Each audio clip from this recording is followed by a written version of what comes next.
Hey guys, how's your day? So, today I got some news for you. So, I decided that since this is a tech channel, that maybe putting SAT stuff isn't the best idea on a tech channel.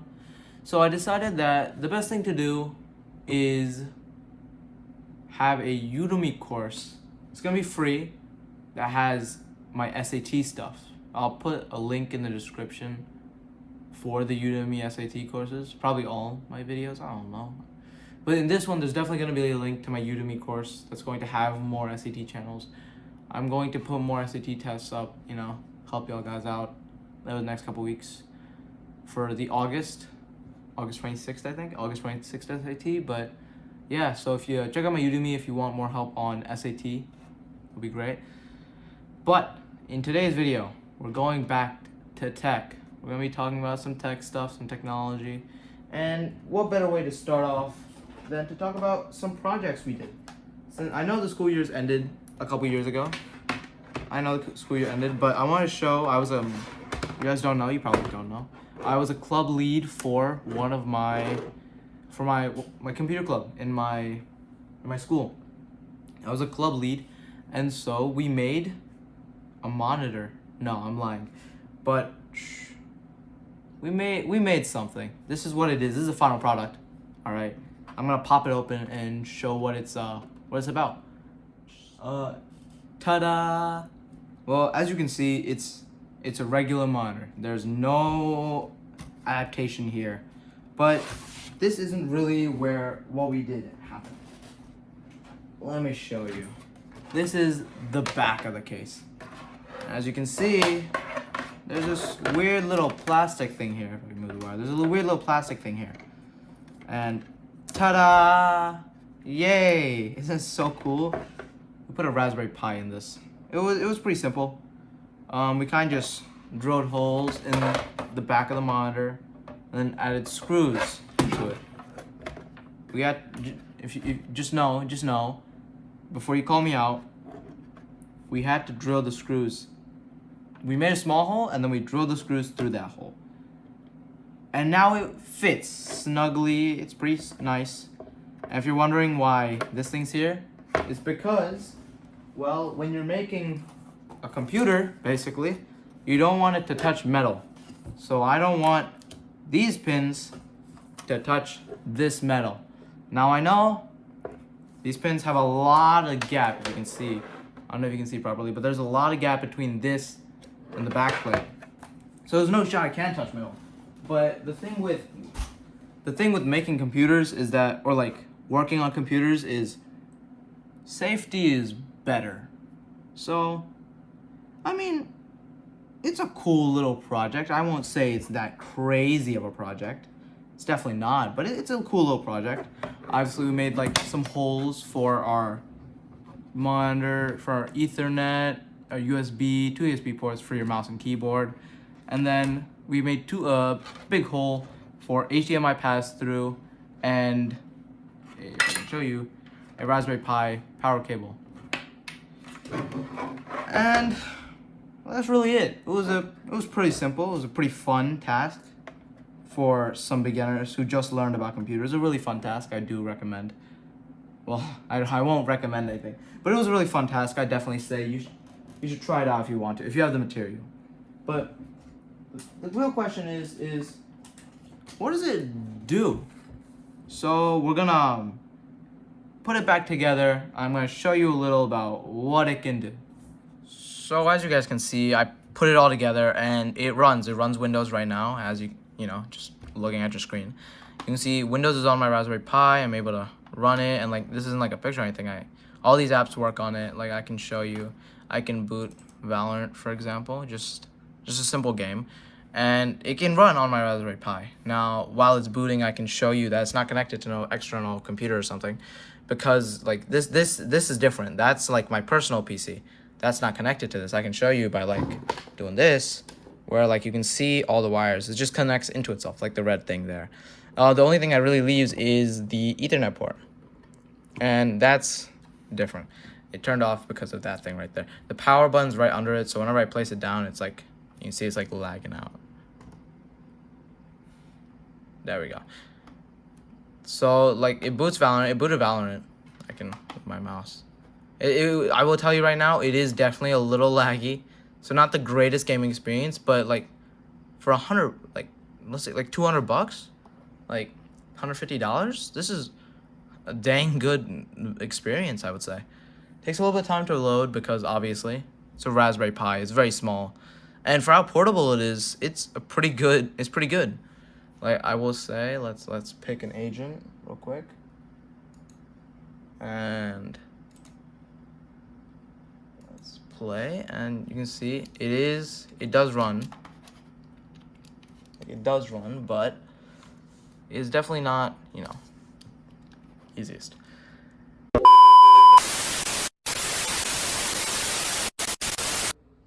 Man. So as you guys saw, my monitor broke while I was filming this video. The front screen is completely destroyed. Like I can't use it at all. And it's really unfortunate because I was really excited to show you all it could do and how exciting it was to have such a portable, technically a whole PC. But it broke and it's unfortunate, but things like this do happen and you have to just move on. Now, I do have videos of me playing Minecraft on it. You can probably see it on the video right now. This was from my club project, my club presentation. But I wish I could show you more, but this is all I have right now, which is unfortunate, but the show must go on. So, speaking of a little about, let's go over how I did it. So as I was saying, the Raspberry Pi is a very small computer. And being so small, it's very weak. And the idea that I can run games like Valorant, CSGO, or even Minecraft is, well, impossible. So how was I able to do it? Well, I turned to a little idea called the cloud. Cloud is this idea that you can have a computer miles and miles away and have access to it and use it from the comfort of your home. This idea has been implemented in many cases like iCloud or like Apple Cloud or even AWS. AWS, for example, has servers all around the world, and you, from the comfort of your home, you can buy CPUs, GPUs, and RAM to complete tasks that you cannot complete with your own computer at home without having to go buy extra components. Of course, there are other cases where you just don't want to maintain a computer, so you can just buy one while having a cheap, small laptop. Of course, there are many other use cases, but this is just some for some example. In my case, though, I didn't have to do all of that. See, I have a PC at home, so I didn't really need to call from like AWS and stuff. Of course, I still use the cloud, but I used it through the help of Steam. By opening Steam on my PC, I'm able to use Steam Link, so I can basically stream whatever my PC is showing to my Raspberry Pi. This significantly decreases the load that my Pi has to take, and allows me to run games like Valorant, Minecraft, or CSGO without having to deal with all that extra hardware. Of course, you will need good Ethernet to use cloud, for it is all, since it's streaming, it's all just Wi-Fi. So if your Ethernet's fast or internet's fast, that's good. Then you can use the cloud. If not, then it's going to be very laggy and not the best experience. It is still usable, but again, not going to be the best experience. If you stuck this long, you probably want to know how I was able to build mine. Well, it's a really simple process. It took me like a couple hours, but I'll show you. So let's get into how to actually make it. So preferably what you need a monitor, you need a Raspberry Pi, and 3 screws. For my screws, I got it from a Raspberry Pi case. If you can find any screws that are small enough to fit into these holes, you'll be fine. Really, they just need to be locked in, and they just need not be able to fall through. They just need to be pushed in here and not fall through. Anything that can do that is good. But, so yeah. Preferably make sure that your monitor actually works, unlike mine. And it's really simple. Most monitors in today's age have spaces in them. You can see here, this is all free space. So we abuse that fact. first we map out. We look at this chunk, okay? Where do we want it? If we put it here, it's gonna face problems that it's too small. It's too small. I prefer it here. I preferred it here just because there's more space. If you can find more space, preferably use it, because when you do destroy stuff, there are things that you have to think about, and so it's easier if you just have more space and leeway. But after I did that, I looked here and I checked about where was it gonna be, where was it gonna land, and that was a very difficult task, I would say. You could do something. I put like little sticks here and like tape them here and put paint at the end, and that would tell me where they were, where I should be drilling holes. If you can see, there's 1, 2, 3, 4 holes, and that little paint told me where I should drill. That's one idea you can do. There's multiple ideas you can try. Of course, that's the one I went with. After that, I kind of did I did the first thing where I just drilled a small hole into here. If you have a drill bit, this would be super easy. If not, you're gonna have to struggle. After that, I used a drill bit to put a screw in here, one of these screws, and kind of just drill through so that it creates the spiral thing that you need for a screw to work. After that, I tested it out by putting it together, testing it out, see if it would fit. It worked, it screwed, it stayed in there. So after that, I removed it and started deciding, where am I gonna make my holes? Well, I need peripherals, so you need to take out these two USB ports. You need Ethernet, so you can make it run fast. So you have Ethernet. Then obviously you need power. So you need a power cable, and you need HDMI. Now obviously I thought this part was gonna be difficult because where I placed it, as you can see, it's very far from here. So I can't just drill holes here. I thought the best idea is, if you can see, is to just make 2 very big holes. Using those holes, when we put it in here, as you can see, you can look at the other way, you can see if I put it in here, the Ethernet and USB comes out. At the same time, I have a hole so that if I were to example have a power cable, I could just route it through here and then have a cable to power my Raspberry Pi if I were to do that. That's kind of it though. If you drill the holes, screw it in, you'll have a working all-in-one. The only thing I would say, recommendations, because this is all different for different monitors, so I can't really make it all fit a one-fits-all guide. What? The phrase is one-size-fits-all. I couldn't make a one-size-fits-all guide, but this is the best I can do. Honestly, just most monitors, if not all monitors, have open space. So find open space, find the most open space you can, and see if you can plug in your Raspberry Pi, where you can place it. First thing, before you do anything, is you think before you do it, right? Plan it out.